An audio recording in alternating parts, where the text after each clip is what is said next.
Hello students, welcome to Vedyug. I am your history mentor.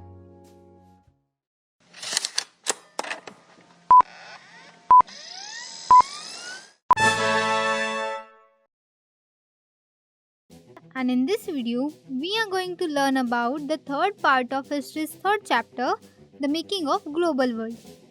In the previous video, we have learned about the impact of colonialism on India's economy and how it was transformed by British trade policies. In this video, we will explore the effects of globalization on the culture and society. So the topics which we are going to learn in this video are the interwar economy, and this topic includes the subtopics such as wartime transformations, post-war recovery, rise of mass production and consumption, India and the Great Depression.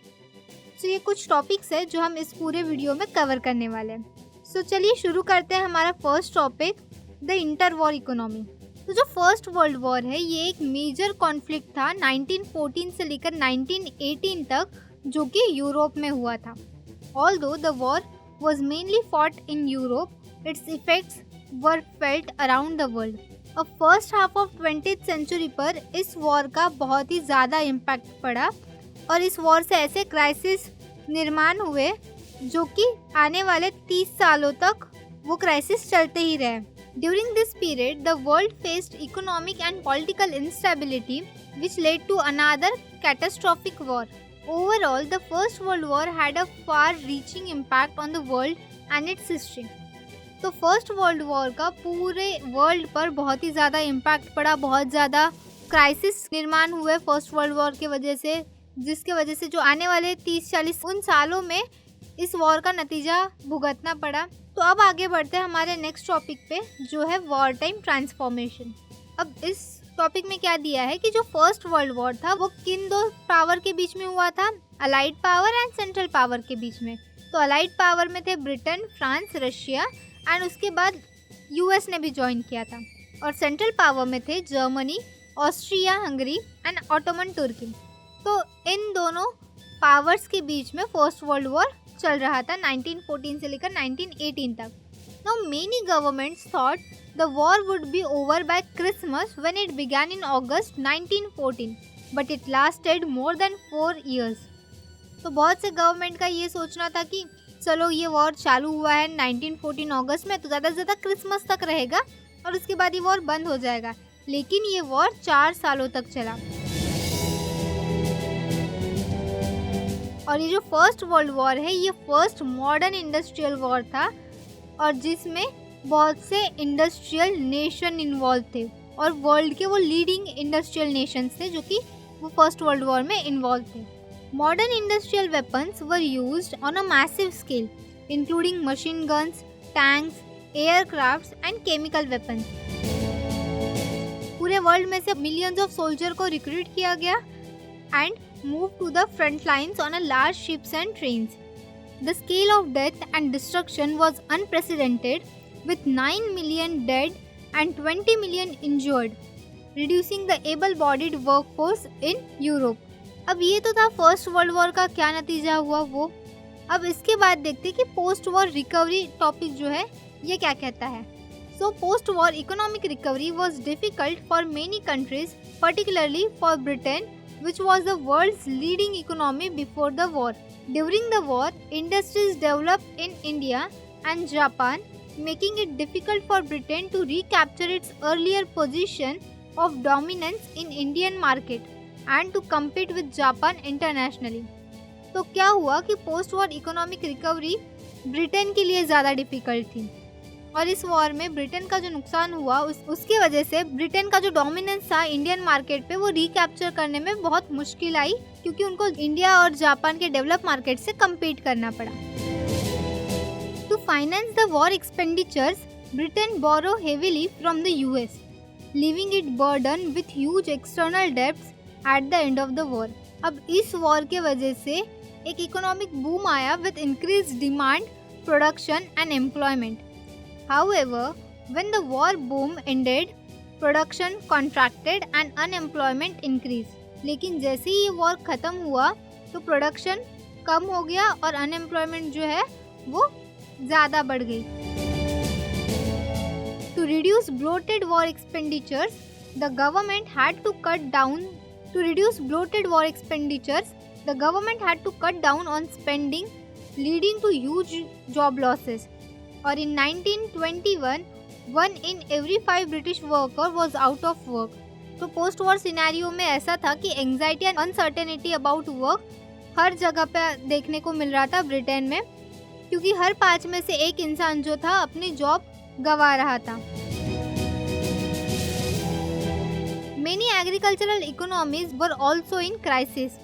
For example, जो wheat producer थे उनको बहुत से glut को face करना पड़ा in output as a production in eastern Europe revived, causing grain prices to fall, rural income to decline and farmers to fall deeper into डेब्ट। Industries को रीस्ट्रक्चर किया गया to produce war related goods and entire societies were recognised for war with women stepping into undertake jobs earlier done only by main.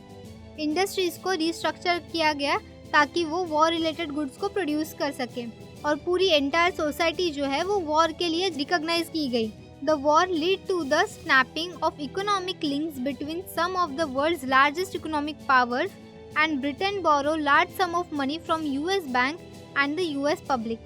तो war के वजह से world के जो लार्जेस्ट इकोनॉमिक पावर है उनके बीच में एक इकोनॉमिक लिंक स्टैब्लिश हुआ और ब्रिटेन ने लार्ज अमाउंट में मनी जो है यूएस बैंक से और यूएस पब्लिक से बोरो किया।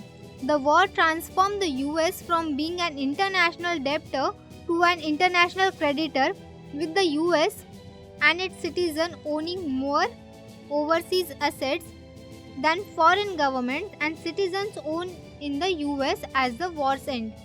Meaning what कि ये वॉर की वजह से क्या हुआ, US जो कि एक इंटरनेशनल डेब्टर था वो ट्रांसफॉर्म हो गया इंटरनेशनल क्रेडिटर में। आई होप आप सबको समझ रहा होगा। अब इसके बाद हम आगे बढ़ते हैं हमारे नेक्स्ट टॉपिक पे जो है Rise of mass production and consumption. The US economy recovered quickly after the war, thanks in part to the boost provided by wartime demand. तो US इकोनॉमी ने जल्दी ही रिकवर कर लिया वॉर के बाद। ड्यूरिंग 1920s US में जो mass production became a characteristic features of industrial production.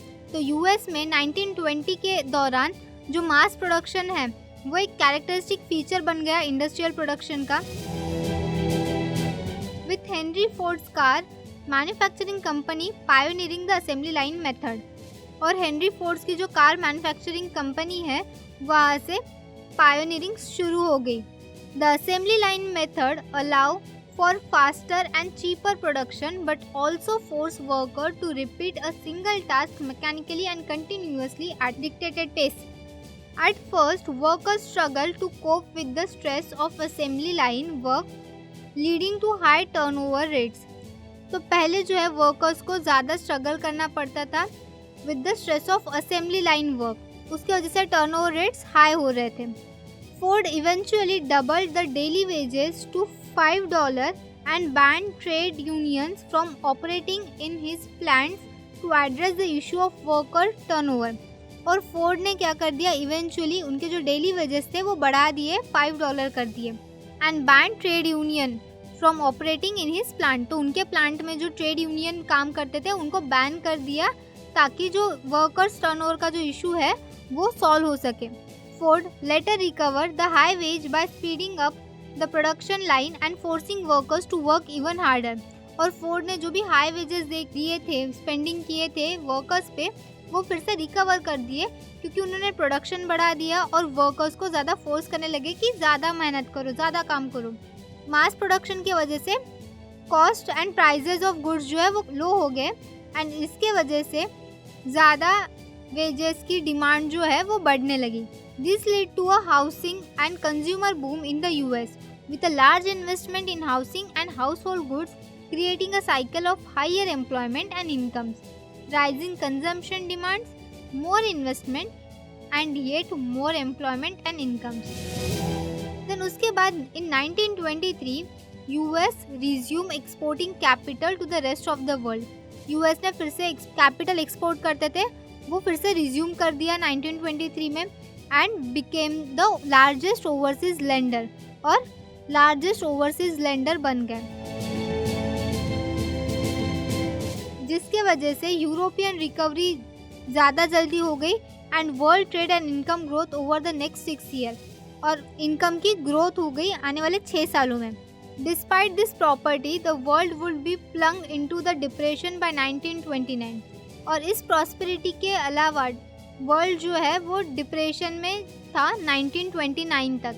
अब ये जो वर्ल्ड डिप्रेशन में था, तो ये ग्रेट डिप्रेशन क्या है, कैसे है, वो देखते हैं हमारे नेक्स्ट टॉपिक में। सो हमारा नेक्स्ट टॉपिक है the great depression. The great depression lasted from around 1929 to the mid 1930s and caused catastrophic declines in production, employment, incomes and trade across the part of the world। तो क्या हुआ, तो great depression जो है वो around 1929 तक चला to the mid 1930s तक, और जिसकी वजह से प्रोडक्शन कम हुआ, एम्प्लॉयमेंट कम हुई, इनकम जो है वो भी कम हुई, और ट्रेड भी पूरे वर्ल्ड वाइड में कम होता गया। जो एग्रीकल्चरल रीजन्स थे, एग्रीकल्चरल कम्युनिटीज़ थे, उन पर ज़्यादा अफेक्ट हुआ इसका, because the fall of agricultural prices was greater and prolonged than that in the prices of industrial goods। तो एग्रीकल्चरल रीजन्स और जो कम्युनिटीज़ है उन पर क्यों इसका ज़्यादा असर हुआ, क्योंकि जो एग्रीकल्चरल प्राइजेस थे वो बहुत ज़्यादा कम हो गए, और जिसके वजह से इंडस्ट्रियल गुड्स के जो प्राइजेस थे वो बढ़ गए। The depression was caused by the combination of several factors including fragile post war world economy and agricultural over production. अब एग्रीकल्चरल प्राइजेस जो कम हुए उसकी वजह से फार्मर्स को प्रोडक्शन एक्सपांड करना पड़ा, which worsen the glut in the market, जिसकी वजह से मार्केट में जो ग्लट की सिचुएशन थी वो और भी ज़्यादा ख़राब हो गई, और प्राइजेस जो थे गुड्स के, जो एग्रीकल्चर प्रोडक्ट्स के जो प्राइजेस थे वो और भी ज़्यादा कम हो गए। In the mid 1920s Many countries finance their investment through the loans from the US। Mid 1920s में बहुत से कंट्रीज ने क्या किया, उनके इन्वेस्टमेंट फाइनेंस करवाए through the loans taken from US. तो यूएस से उन्होंने लोन लिया और खुद की कंट्री को फाइनेंस किया। However, the withdrawal of US loan in the first half of 1928 affected much of the rest of the world in different ways। लेकिन 1928 के जो फर्स्ट हाफ में जो यूएस से लोन विड्रॉ हुए, तो रेस्ट ऑफ द वर्ल्ड था, उस पर इसका अलग अलग वेज में अफेक्ट हुआ। The US attempt to protect its economy in the depression by doubling import duties deal to another severe blow to the world. और यूएस ने क्या किया, उनके इकोनॉमी को प्रोटेक्ट करने के लिए, इस डिप्रेशन में उनके इकोनॉमी को प्रोटेक्ट करने के लिए उन्होंने जो इम्पोर्ट ड्यूटीज़ है उसको डबल कर दिया। The US was also the industrial country most several affected by the depression. The US was also the industrial country most severely affected by the Great Depression। तो US भी एक ऐसी industrial country थी जो सेवियरली depression की वजह से उस पर इफेक्ट हुआ था। With falling prices and the prospect of a depression leading to the banks slashing domestic lending and calling back loans, the consumerist property of the 1920 disappeared as unemployment soared and people trudged long distances looking for any work they could find. तो जो consumerist property थी 1920s की वो disappear हो गई, क्योंकि unemployment जो थी वो बढ़ने लगी और लोग जो है ज़्यादा दूर तक काम की खोज में जाने लगे। Ultimately the US banking system itself collapse, और एट द एंड जो यूएस बैंकिंग सिस्टम है वो खुद ही कोलैप्स हो गया, with thousands of bank going bankrupt and forced to close. So by 1935 क्या हुआ, बहुत से इंडस्ट्रियल कंट्रीज में एक इकोनॉमिक रिकवरी शुरू हो गई। However the great depressions wider effects on society, politics and international relations and people's mind prove more enduring. लेकिन फिर भी जो ग्रेट डिप्रेशन का असर सोसाइटी पर, पॉलिटिक्स पर, इंटरनेशनल रिलेशंस पर और लोगों के दिमाग पर जो पड़ा वो और भी ज़्यादा अफेक्टिंग था। देन उसके बाद है India and the great depression. अब इंडिया पर इस ग्रेट डिप्रेशन का असर क्या हुआ वो देखते हैं। The great depression had a significant impact on India, highlighting the integration of the global economy in the early 20th century. तो ग्रेट डिप्रेशन का इंडिया पर भी बहुत इम्पैक्ट हुआ अर्ली 20th सेंचुरी पे। India's exports and imports nearly half between 1928 and 1934। India का जो export and imports था वो पूरी तरह से आधा हो चुका 1928 से 1934 के बीच में। और जो इंडिया में प्राइजेस थे वो और भी कम हो गए क्योंकि इंटरनेशनल प्राइजेस में कमी आ गई थी। Peasants and farmers suffered more than urban dwellers. ज़्यादा से ज़्यादा पीजेंट्स एंड फार्मर्स इस ग्रेट डिप्रेशन की वजह से सफ़र करने लगे more than the urban dwellers, क्योंकि कॉलोनियल गवर्नमेंट ने जो है रिवेन्यू डिमांड्स को रिड्यूस करने से मना कर दिया था और एग्रीकल्चर प्राइजेस भी कम हो रहे थे, जिसकी वजह से पीजेंट्स एंड फार्मर्स ज़्यादा सफ़र कर रहे थे। Then jute producers in Bengal were particularly affected. जो जूट प्रोड्यूसर्स थे बंगाल के वो ज़्यादा अफेक्ट हुए इससे, as gunny export collapse and the prices of raw jute fell more than 60%। क्योंकि जूट से क्या बनते थे, गनी बैग्स बनते थे, और वो जो गनी का एक्सपोर्ट था वो कोलैप्स हो गया, बंद हो गया, जिसकी वजह से जो रॉ जूट के प्राइजेस थे वो 60% से भी कम हो गए। जिन पीजेंट्स ने मनी बोरो किया था, उधार लिया था, वो और भी ज़्यादा इंडेप्टनेस में चले गए, उनका इंडेप्टनेस इंक्रीज हो गया। India became an exporter of precious metal, particularly gold, as peasants use up their savings, mortgage lands and sold jewellery and precious metals to meet their expenses. अब इंडिया जो है एक बहुत बड़ा एक्सपोर्टर बन गया प्रीशियस मेटल का, particularly gold export किया जाता था। और जो पीजेंट्स है, अब ये ऐसा क्यों होता था, क्योंकि पीजेंट्स क्या कर रहे थे, उनकी जो सेविंग्स है, जो मॉर्टेज लैंड है, सोल्ड ज्वेलरी है, जो प्रीशियस मेटल्स है, उनको यूज़ करते थे ताकि वो उनके एक्सपेंसेस को चला सके, ताकि वो जो उनकी लाइवलीहुड है वो चला सके। Indian gold export helped speed up Britain's economic recovery but did little to benefit the Indian peasants। अब इंडिया से जो गोल्ड एक्सपोर्ट होता था उसकी वजह से ब्रिटेन की जो इकोनॉमिक रिकवरी थी उसने स्पीड पकड़ ली, लेकिन इसका जो फ़ायदा है वो थोड़े अमाउंट में ही सही, लेकिन ज़्यादातर इंडियन पीजेंट्स को हुआ। Rural India was seething with unrest when Mahatma Gandhi launched the civil disobedience movement at the height of depression in 1931। Civil disobedience movement के बारे में हमने सेकेंड चैप्टर में पढ़ लिया। 1931 में सिविल डिसोबीडियंस मूवमेंट की शुरुआत हुई थी, उस टाइम पे ग्रेट डिप्रेशन चल रहा था। The depression had a less grim impact on urban India. Urban India पे इस डिप्रेशन का ज़्यादा इम्पैक्ट नहीं हुआ, as those with fixed incomes found themselves better off due to falling prices. और क्योंकि उनके जो फिक्स्ड इनकम थी जिसकी वजह से उनको प्राइजेस कम हो रहे, ज़्यादा हो रहे, एग्रीकल्चरल प्राइजेस, गुड्स के प्राइजेस कम हो रहे, ज़्यादा हो रहे, उसका कुछ भी असर उन पर नहीं पड़ा। Industrial investment also grew as the government extended tariff protection to industries under the pressure of nationalist opinion. और इंडस्ट्रियल इन्वेस्टमेंट भी बढ़ने लगी क्योंकि गवर्नमेंट ने क्या कर दिया, टैरिफ प्रोटेक्शन एक्सटेंडेड कर लिया इंडस्ट्रीज के लिए, क्योंकि नेशनलिस्ट जितने भी थे उनका प्रेशर आ रहा था गवर्नमेंट पर। सो ये असर था ग्रेट डिप्रेशन का इंडिया पर। हालांकि इंडिया पर ज़्यादा इसका इम्पैक्ट नहीं पड़ा, लेकिन फिर भी ज़्यादातर पीजेंट्स एंड जो एग्रीकल्चरल एरिया था वहाँ ज़्यादा इसका असर पड़ा।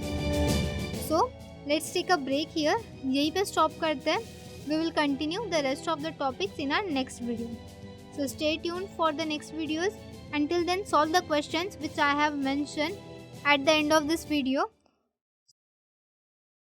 Till then, keep watching and keep learning. Stay tuned for next videos and updates. Thank you.